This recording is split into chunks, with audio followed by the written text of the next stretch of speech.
about 200 of them that fell. And these angels that fell, why did they fail? They left their first estate. Notice this. When Adam was detached from, there were several fallings, by the way. Lucifer fell, Adam fell, and there were also fallen angels. You have heard about fallen angels. The fall of Lucifer preceded the fall of Adam. And Lucifer is the one who caused Adam to fall. All right? Then in Genesis chapter 6, that's Genesis, between Genesis chapter 1 and Genesis chapter 2, there is Ezekiel 28:18 fitting there. There is Revelation 12 from verse 1 to 12 fitting there. And then there is the restoration of creation. There is the perfect creation, Genesis chapter 1, verse 1. Then there is what happened between creation that caused the darkness and voidity, the tohu wabohu, chaos and confusion that entered. It entered with the fall of the one that is called Satan. All right? That's the same Lucifer. That's the same Lucifer. So when he fell from Genesis chapter 3 to Genesis chapter verse 31, Genesis chapter 1 verse 3 to 31, that is the restoration of creation. Then came the idea, the new idea called man, Adam. And we see Adam existent in God as spirit. Let us make man, Genesis 1:26. Then that is who he was made. Then how he was made to become now existent on the earth, he was given form. So Adam was existent but without form. All right? He was immaterial. But now he was God created the dust, took the dust of the earth afar, breathed into the dust, neshama, the breath of life. And the dust turned into what? A human being who is conscious, nefesh, a living soul. All right? So when he became a living soul, he had fellowship and communion with God. And God made him the female out of him. Sindio? The first cloning happened in Eden. Sindio? Cloning ni yetu bana. Cloning sindio tulianza kwa kingdom. Si alitoa riba akatengeneza mtu. Si scientist anaweza chukua seli yako moja multiply, preserve fit mpaka ikuwe mtu kama wewe. That's cloning. That's what God did. So he akatoa female from the male. And then now God aka-raise Adam, akampatia Eden as an estate. And he began to operate from the office called Eden, the east of Eden, but the whole earth was given to man to dominate, to operate, and to rule and to have dominion. Dominion means to do all the to take charge over the resources of the earth. That's why I remember the birds of the air, the fish of the sea, and everything. But man, notice, there was a covering cherub that fell. Ezekiel 28. He was a covering cherub. The fallen one was a covering cherub. And when he fell, that's where now he comes in Eden as the serpent. How does he come as a serpent? Because angels can shapeshift. All right? So when he came as a serpent, the thing that connected Adam to God was cut short by what? His disobedience. Adam chose to listen to the serpent and to follow what the serpent was suggesting him to do. And what was the serpent suggesting for Adam to do? You can become God without God. Transcendence. That's where he fell. When he fell, he was chased out of Eden. So the earth, the territories of the earth were committed back to angels, was given to angels. And angels began to, that's why it was called their estate. Now, when Genesis 6 happens, mankind multiplies. Remember, Adam anaoperate bila God, anaoperate na soul yake, because what he ate, it's not about the eating of the fruit, it's about what it pertains. It is not the type of fruit that he ate or the forbidding of the tree. It is, what is that tree pertaining to? There was the tree of life that pertains to the spirit. In other words, he was supposed to be fed in the spirit, in his essence. The person is the spirit. The personality is the soul. Right? The body is the vehicle or the house that carries the person and his personality. So what happens is, he chose what feeds his soul, his personality. He chose what feeds his knowledge. Knowledge feeds your mind. Nanipata? But life feeds your spirit. No, na? So when he fell, he started operating from the soul. His spirit died. The spirit man died. That's why aliambiwa, the day you eat of this tree, you will die. Why? Because the entry of with the entry of the knowledge of good and evil comes death. The side effect of the knowledge of good and evil is death. And death begins at disease, goes into destruction, it goes to death and decay. It is followed by decay and destruction. So man akakuwa destroyed, man akakuwa ameisha kabisa. So the fallen angels began to rule the earth again. There were angels that ruled the earth as a jurisdiction by reason of the falling of man. Unanipata? That is Deuteronomy chapter 32 and 33, and also Psalms 78, Psalms 82. You read that, it will tell you the whole story. In fact, God protests to the angels. Psalms 82 is a protest to angels. In fact, it starts by saying, God judges among the gods. God judges. He stands as judge among the gods. Why are they called gods? Because of that realm. It's a place of rulership. And that's why he said, I said you are God, and all of you are sons of the Most High. Okay? But you shall fall like one of the princes, and you shall die like men. Why do you die like men? Die like men because you are detached from life, from the life of God. So we are operating from the soul. No. So these gods now began to reveal themselves. These angels they left their first estate in Genesis 6 because they were enamored. To be enamored inamaanisha umepumbazwa. They were fascinated by the female man. Why? Not because the female man is beautiful and sexy, but because the female man has the ability to incubate and become a gate to life, multiply life. Unaona? So what happened? Ukiangalia, kuna nini inaitwa Age of Deceit. Age of Deceit 1, 2 and 3 kwa YouTube. It talks about that in length. That's Age of Deceit. Age of Deceit. Talks about the angels and how they came up with technology that fused the DNA of the angelic and the human. And that's how the Nephilim came about. And the angels began to demand worship from men because they taught men ordinances of heaven, according to the book of Enoch, according to the book of Jasher, and according to Genesis chapter 6. So they taught men war. They taught men to make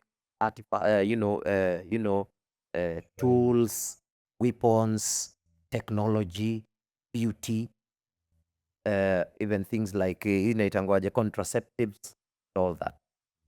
So hizo ndio zikakam sasa zikakuwa represented na image ya idol. That's why you should make an idol that represents that image of a god, na unaiseti kwa nyumba yako, unaiworship in representation of the worship of that. Yeah, and that now was the Yahweh, Asherah. Yahweh is not in their category. It is man that put Yahweh in the category of other gods. In his study. Okay. In his study, and trying to understand the essence of godhoodness and the relationship between God, pantheism. He tried to put Yahweh in a category of other gods, in the level of other gods. But Yahweh, the name of God, there is the name that he reveals himself by, and there are names that men gave him. Like El. The revelation of him. All right? El is a general of a god. El. All right? That's why there is El Elyon, El Ohim, El Olam, is God there. God there.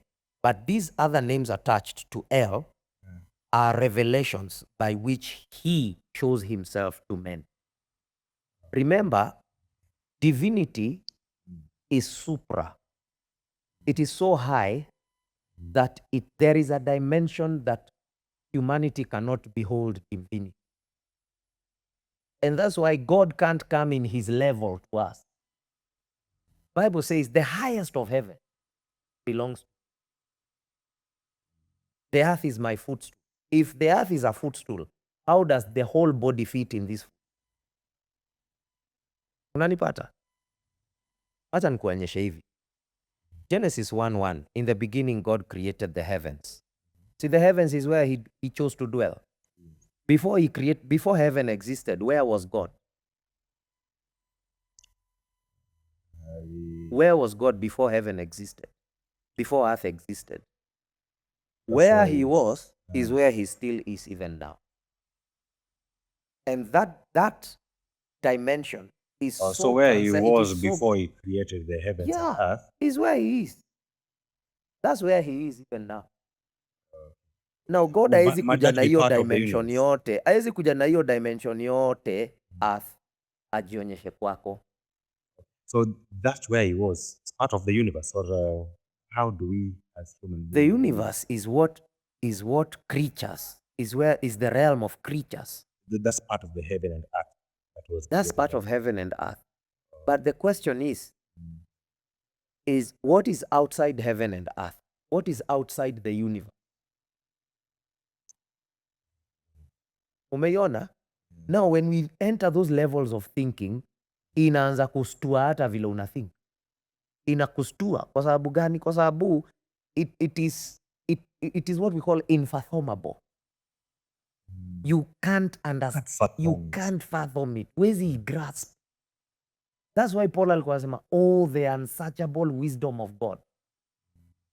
His ways are past finding out. Now, if his ways are past finding out, if he is so great to a dimension that he can't even fit in what he created, wewe unaweza ingia kwa computer bodily. Unaweza Simandi amecreate laptop. Unaweza ingia kwa laptop bodily. The laptop can't even, wewe ndio uliprogram, wewe ndio uliiseti. Lakini huwezi ingia hapo. Kwa nini? You are outside it. God is outside space, matter and time. Unacheki?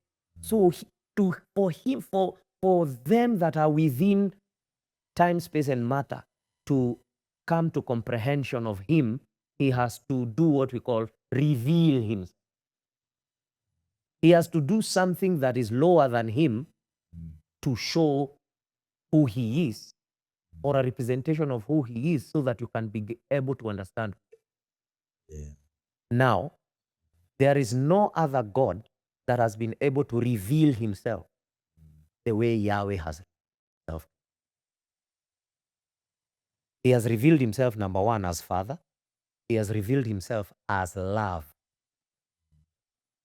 No religion on earth propagates love like the love of our Father in heaven.